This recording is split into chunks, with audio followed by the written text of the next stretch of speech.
Boa tarde, turma. Vamos dar início hoje à nossa aula, certo? A continuação do capítulo 7, as grandes navegações, tá? Vamos estudar hoje sobre Cabral toma posse das terras brasileiras. Que nós na aula passada nós estudamos sobre como Portugal saiu na frente das grandes navegações, não é isso? Como é que se deu esse processo, como foi toda a rota e tudo mais.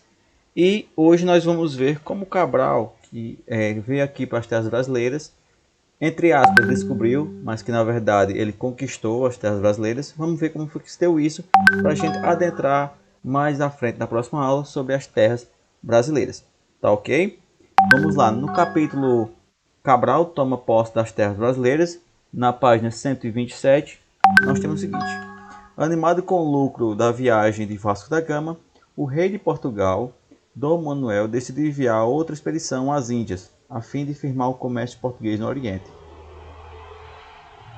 Essa esquadra, comandada pelo nobre Pedro Álvares Cabral, partiu de Lisboa em 9 de março de 1500. Era formada por 13 navios, 2 naus e 3 caravelas, e cerca de 1.500 pessoas, incluindo escrivão, cartógrafos, padres, soldados e navegadores experientes, como Bartolomeu Dias, o primeiro europeu a contornar a África. Claro que tem que ter uma pessoa lá experiente, não é isso?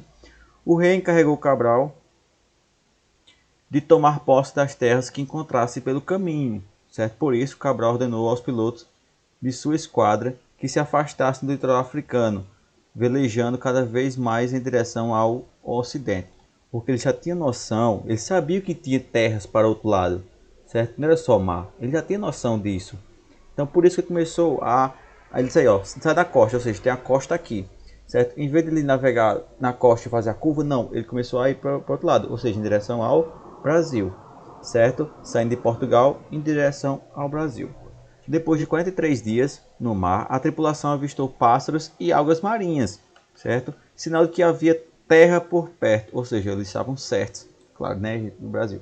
Finalmente, na tarde do dia 22 de abril de 1500, uma quarta-feira, avistaram um monte verde azulado, de formas arredondadas, ao qual deram o nome de Monte Pascoal, pois era a semana da Páscoa. Os portugueses desembarcaram junto a uma aldeia do povo Tupiniquim, no lugar onde hoje é o chamado de Porto Seguro, na Bahia. Lá ficaram uma cruz de madeira para dizer que aquela data em diante aquelas terras eram deles, ou seja, deles no caso de Portugal, que é dominados por Pedro Álvares Cabral.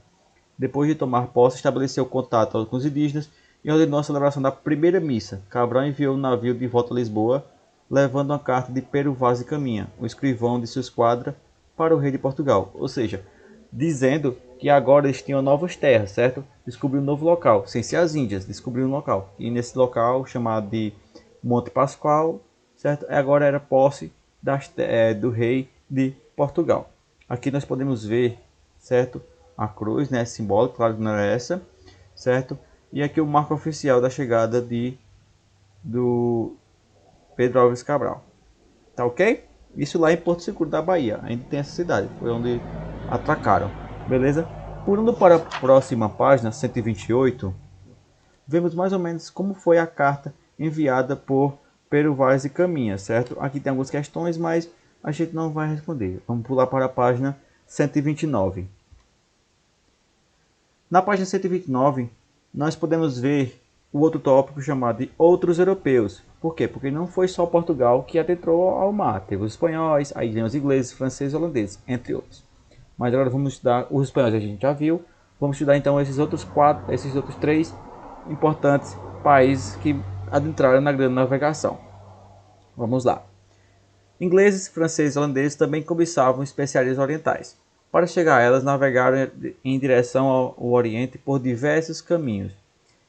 Em 1497, o navegador Genoves Giovanni Cabuto navegou no serviço da Inglaterra, tentou em vão encontrar uma passagem para o Oriente pelo extremo norte, ou seja, por cima, certo? Dando a volta.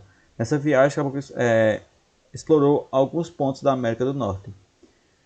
Em 1534 foi a vez do navegador francês Jacques Cartier, buscou uma passagem para o Oriente pelo extremo norte. Ele explorou o rio de São Lourenço e tomou posse, em nome do rei da França, por parte dos atuais Canadá e Estados Unidos. Detalhe, hoje o Canadá fala francês e tudo mais, por causa dessa descoberta ainda. Tanto os ingleses quanto os franceses daquela época dedicavam-se à pirataria, ou seja, saquear outros navios, destruir, sequestrar e tudo mais. A Holanda lançou-se nas navegações no fim do século XVI, mas poucas décadas conquistou terras e diversos continentes, como na África, certo? Na Ásia e na América do Norte, a atual Nova York, certo? E também aqui no Brasil, nas Antilhas e Nordeste brasileiro, lá no Maranhão, certo? Os holandeses atracaram lá, Maranhão e Pernambuco também. Tá? As grandes navegações provocaram mudanças importantes no cenário mundial, entre as quais cabe citar a primeira, o extraordinário crescimento do volume e do valor do comércio mundial, porque agora o comércio estava no mundo, né? Várias descobertas, outras aldeias, outros povos e tudo mais. O Atlântico passou a ser mais importante do que o Mediterrâneo como via de comércio. Com isso, assistiu-se o declínio das cidades italianas e a ascensão dos países banhados pelo Atlântico, como Portugal, Espanha, Inglaterra, França e Holanda. Deu-se também a construção de vastos impérios coloniais pela Europa e a apropriação de riquezas dos povos africanos, asiáticos e ameríndios. Ou seja, os europeus agora começaram a saquear as riquezas tanto dos africanos quanto dos asiáticos, como dos ameríndios. Ouro, o pau-brasil, certo? Vocês vão ver na frente e tudo mais.